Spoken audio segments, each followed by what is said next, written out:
Assalamualaikum warahmatullahi wabarakatuh. Hai teman-teman semuanya, perkenalkan nama saya Mela Sinta Dewi, NIM 10518021 kelas E1. Di sini saya akan menjelaskan tentang enterprise arsitektur dan penggunaan Archimedes.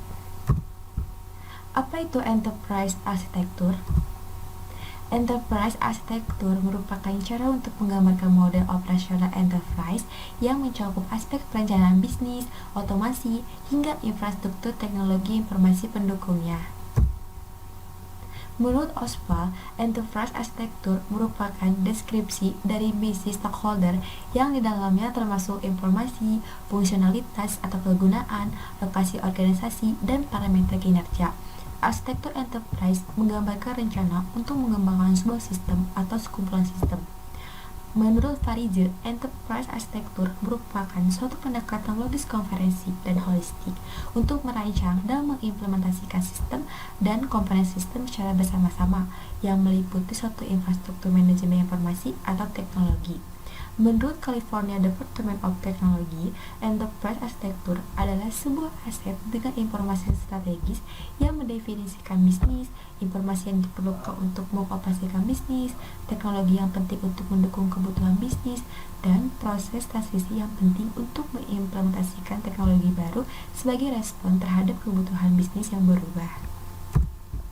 Fungsi enterprise arsitektur yaitu 1. Menjabarkan hubungan atau kaitan antara tujuan organisasi dengan sistem informasi dan komunikasi. Kedua, mendukung pengambilan keputusan investasi. 3. Memanfaatkan teknologi informasi dan komunikasi untuk mendukung aktivitas operasi organisasi sekaligus upaya mengurangi redundansi antara sistem informasi dan komunikasi, menggunakan kembali informasi dan komponen software, pemilihan solusi, dan teknologi baru secara efektif. 4. Meningkatkan kemampuan integrasi data antar bagian dalam organisasi. Keuntungan dari enterprise arsitektur yaitu 1. Mengurangi biaya-biaya teknologi informasi melalui penggabungan, standarisasi, dan pengintegrasian sistem informasi korporat.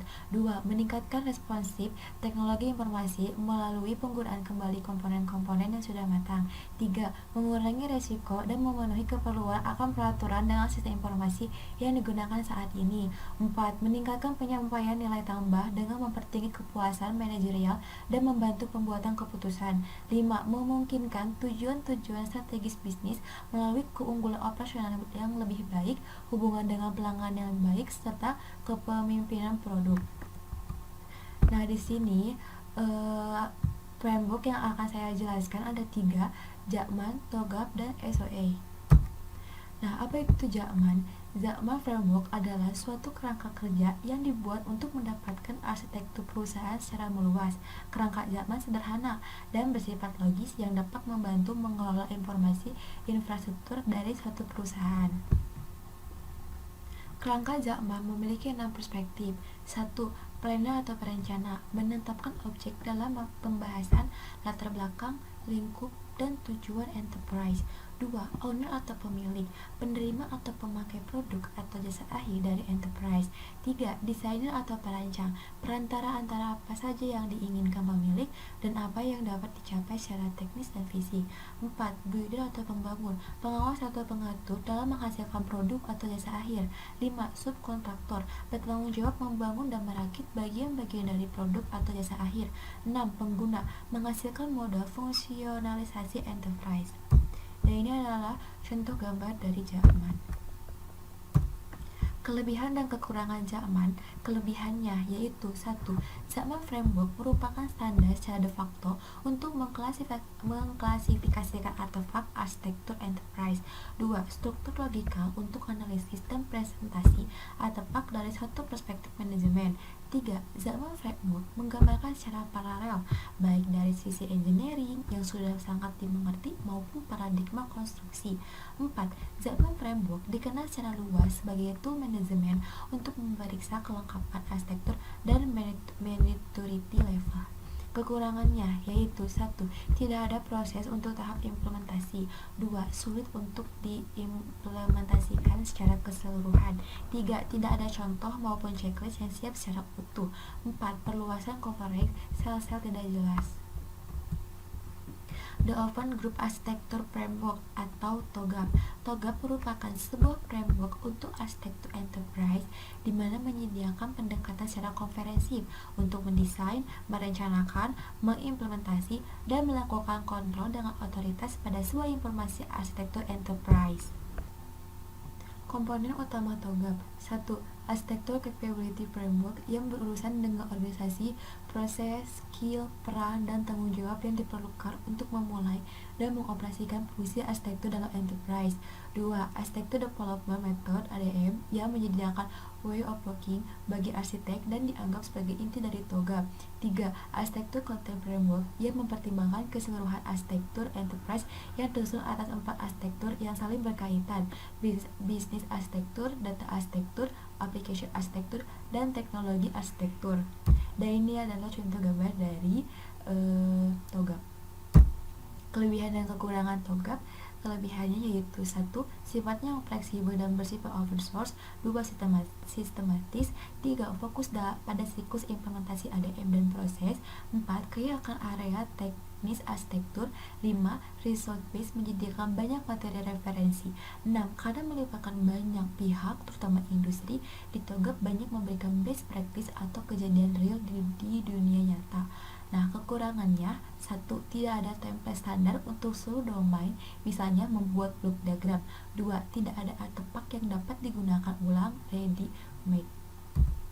Service Oriented Architecture atau SOA yaitu adalah salah satu gaya arsitektur teknologi informatika yang berfungsi untuk membuat dan digunakan dalam proses bisnis dalam bentuk berupa layanan-layanan sepanjang siklus hidupnya. SOA juga dapat menunjang berbagai aplikasi untuk dapat saling bertukar data dan dapat berpartisipasi dalam proses bisnis. Komponen SOA yaitu 1. Enterprise Service Bus, berfungsi untuk mengatur aliran pesan yang dilewati suatu perangkat lunak yang berbeda, mengatur komunikasi, dan memungkinkan suatu metode untuk dapat mengakses perangkat lunak untuk dapat memesan data. Proses ini bukan untuk integrasi data, melainkan mekanisme dalam proses pemesanan data. 2. Business Process Management merupakan prosedur yang digunakan dalam memetakan proses bisnis yang tidak baik dalam berbagai perangkat lunak yang berfungsi sebagai kontrol kerja dari perangkat lunak agar dapat dilakukan pengoptimalisasian proses bisnis. 3. Service merupakan perangkat lunak yang dapat mengkoordinasikan infrastruktur dari SOA sehingga dapat membuat layanan bisnis dapat didukung dan dikelola sesuai dengan yang didefinisikan dengan service level agreement. 4. SOA Registry merupakan suatu sumber tunggal untuk metadata yang diperlukan dalam memanfaatkan layanan web dari komponen perangkat lunak dalam lingkungan SOA. 5. Layanan broker merupakan perangkat lunak dalam kerangka SOA yang membawa komponen bersama-sama menggunakan aturan yang terkait dengan setiap komponen. Kelebihan dan kekurangan dari SOA. Kelebihannya: 1. Penghematan. 2. Kecepatan. 3. Real-time responsive. 4. Channel independen. 5. Waktu pengembangan yang lebih singkat. 6. Mengurangi duplikasi. Kekurangannya yaitu 1. Kegagalan dalam membuat bisnis case untuk SOA. 2. Menyerahkan proyek SOA sepenuhnya ke vendor. 3. Kegagalan dalam rencana dan eksekusi awal dalam implementasi. Layer utama arsitektur ada 3, ada business layer, application layer, dan teknologi layer. Business layer yaitu menawarkan produk dan jasa kepada pelanggan eksternal yang direalisasikan di dalam organisasi melalui proses bisnis yang dilakukan oleh business actor atau role. 2. Application layer yaitu mendukung bisnis layer dengan layanan aplikasi yang direalisasikan melalui komponen aplikasi software. 3. Teknologi layer yaitu menawarkan layanan infrastruktural, misal layanan pemrosesan, penyimpanan, storage, dan komunikasi yang diperlukan untuk menjalankan aplikasi direalisasikan melalui perangkat komputer dan komunikasi serta software system. Teknik komunikasi arsitektur yaitu 1. Brown paper session, 2. Elicitation interview, 3. Workshop, 4. Validation interview, 5. Committing review, 6. Presentation, dan 7. Mailing. Teknik analisis arsitektur ada dua, analisis fungsional dan analisis kuantitatif. Analisis fungsional yaitu dilakukan untuk mendapat pandangan terhadap aspek fungsional dari arsitektur, misalnya properti struktural dan dinamis. Analisis kuantitatif yaitu digunakan untuk optimasi proses atau sistem dengan mengkuantifikasi efek dari pemilihan rancangan, misalnya kinerja dan biaya. Cukup sekian dari saya mengenai enterprise arsitektur dan dilanjutkan untuk penggunaan Archimedes. Nah, sekarang kita akan ke penggunaan Archimedes. Sebelumnya, kalian harus menginstal terlebih dahulu untuk aplikasi Archimedes-nya. Nah, saya sudah menginstal aplikasi tersebut dan ini adalah gambaran tampilan awal. Nah, di sini saya akan menggunakan model BMC, yaitu Business Model Canvas. Nah, BMC ini yaitu sebuah strategi dalam manajemen yang berupa visual chart yang terdiri dari 9 elemen untuk membantu perencanaan bisnis sebelum dibentuk. Nah, tujuannya yaitu untuk membantu perusahaan untuk merencanakan proses bisnis dan memberikan validasi terhadap berbagai aspek penting dalam perusahaan. Langsung saja kita akan membuat yang pertama, yaitu customer segment atau segmen pelanggan. Nah, kita klik di sini.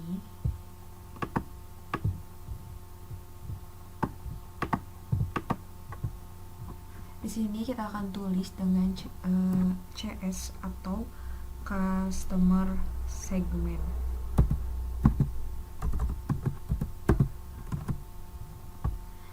Isiannya untuk di customer segment yaitu ada bisnis aktor dan bisnis role.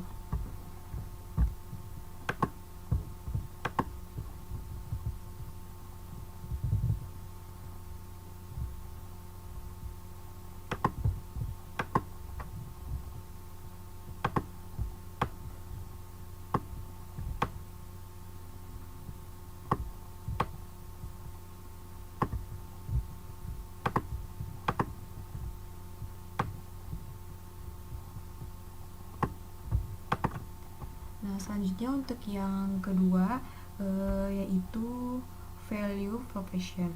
Nah, isiannya itu ada enterprise, business service, product, kontak, dan value. Terus kita buat lagi ya.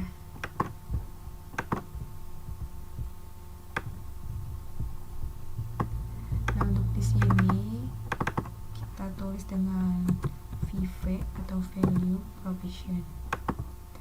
Terus di dalamnya ada ini enterprise, kita ganti dan tulis enterprise.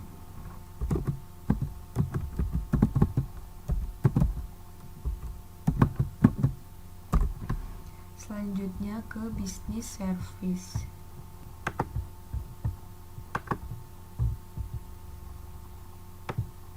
Dilihat ya, kita rapihin dulu dikit-dikit. Terus ada produk,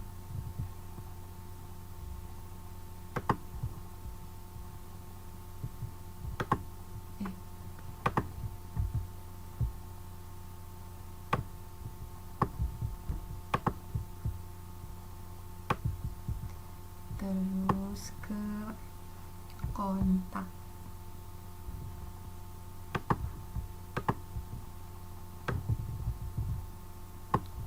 Terus value.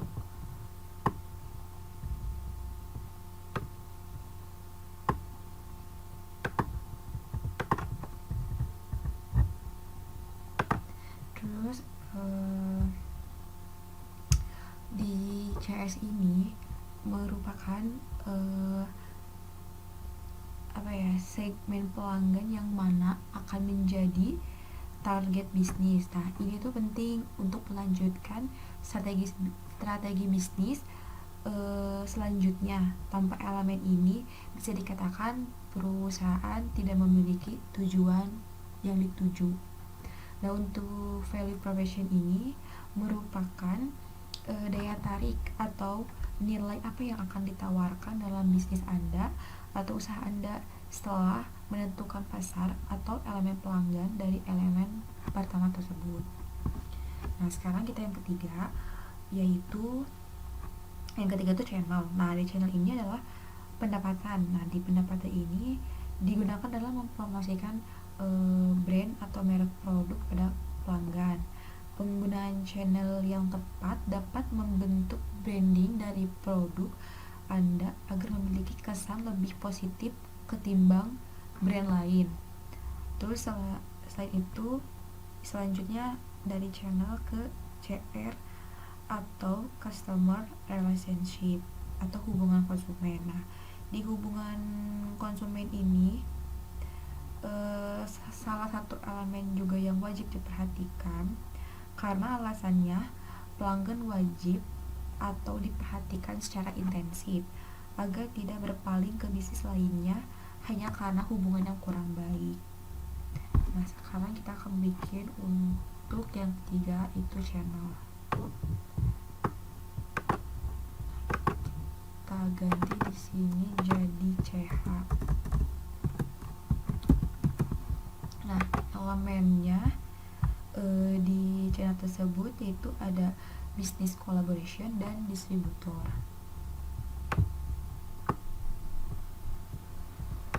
Terus tadi itu ada distributor. Nah, kita ganti dulu ini jadi distributor.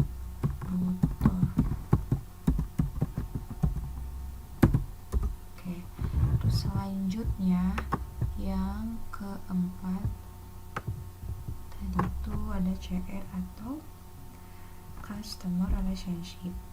Di dalamnya ada business collaboration dan business interaction.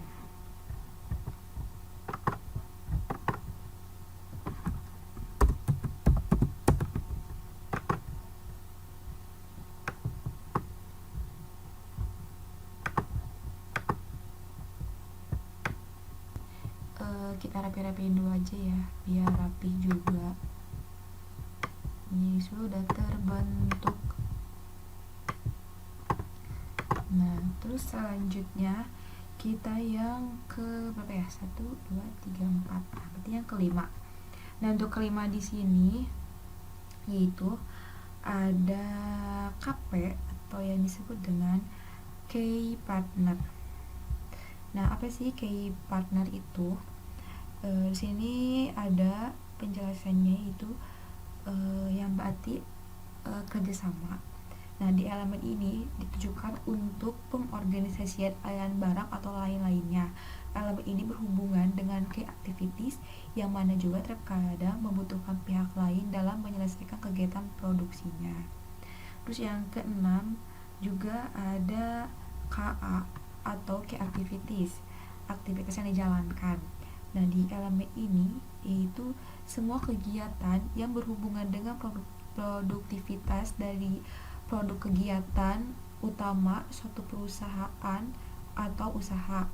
Hal ini dibutuhkan juga untuk mendukung value proposition sehingga tetap terjaga nilai plus dari produk yang ditawarkan. Berarti sekarang kita ke yang KP dulu ya. Kita akan membuat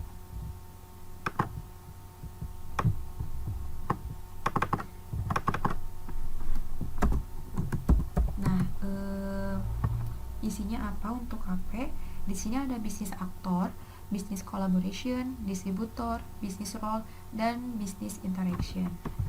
Ke yang bisnis aktornya simpan di sini. Terus bisnis collaboration. Salah.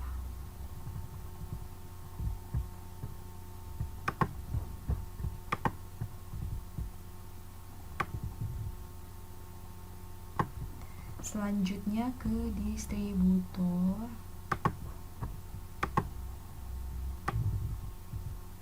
Nah, sekarang kita ganti dulu ya ininya jadi distributor.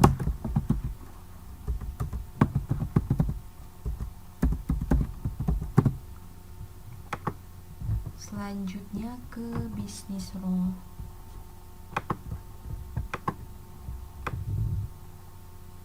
Dan yang terakhir yaitu business interaction.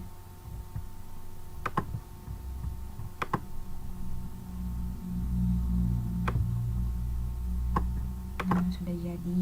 Terus kita akan membuat untuk KA itu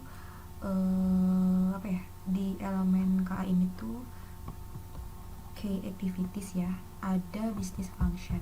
Nah, kita buat dulu untuk tabelnya. Sini adalah KA itu business function.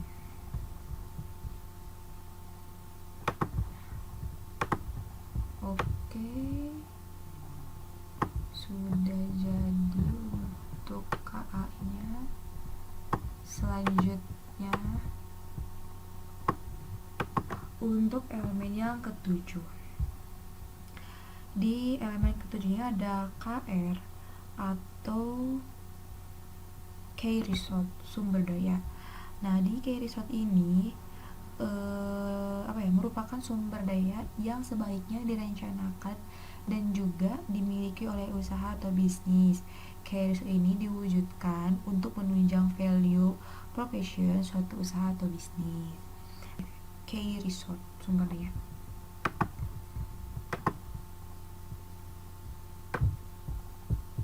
Nah, di sini dia tempelin.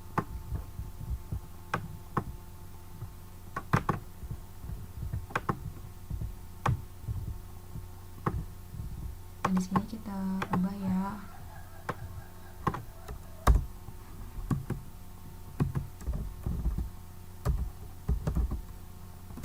Physical resource.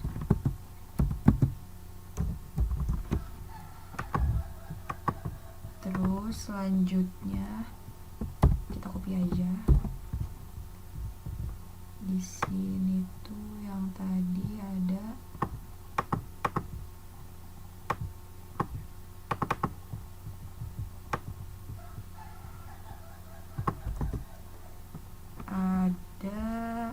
finansial resource.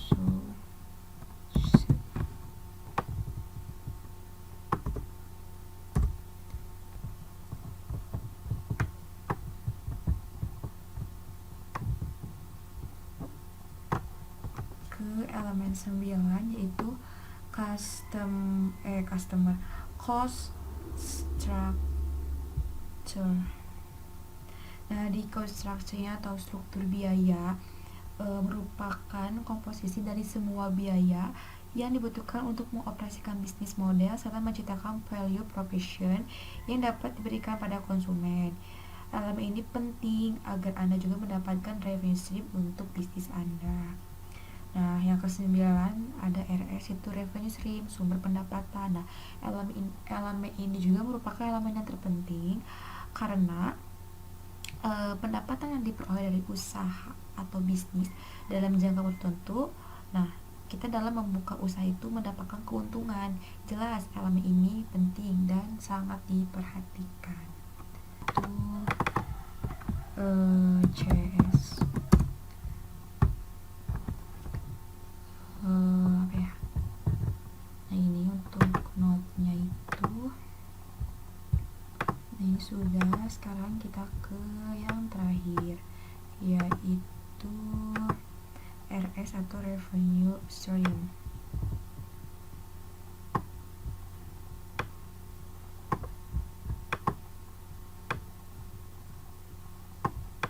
Nah, ini sudah jadi ya. Bisa dilihat ini adalah bentuk model dari BMC. Ada 9 elemen penting. Jadi bentuknya seperti ini ya.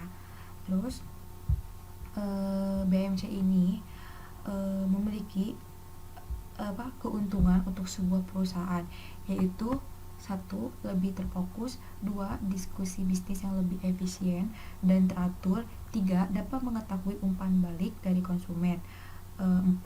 Mengurangi kemungkinan terjadinya kesalahan pada tahap eksekusi. Nah, alhamdulillah untuk penggunaan Archimedes sudah selesai. Terima kasih teman-teman yang sudah menonton video ini. Semoga bermanfaat. Terima kasih. Wassalamualaikum warahmatullahi wabarakatuh.